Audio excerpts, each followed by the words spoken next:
Alright guys, so this is the parts came back from the machine shop. We have the block right here, the old block.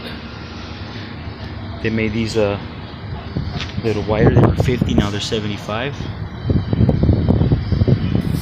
And we have the new head, brand new head right here. Here it is, brand new head right there.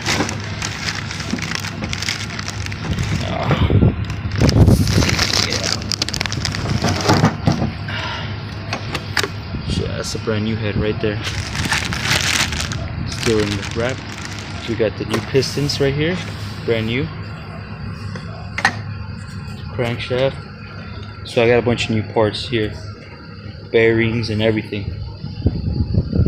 That's the old head. So now it's just a matter of putting it all back together, painting I'll paint the block with like red so it can pop out. And I think by the time this is all built and ready to go, I will have the oil pumps right here too. I'll have the engine bay painted as well. I got the color all chosen out. So yeah, you guys, it's gonna be good. Can't wait.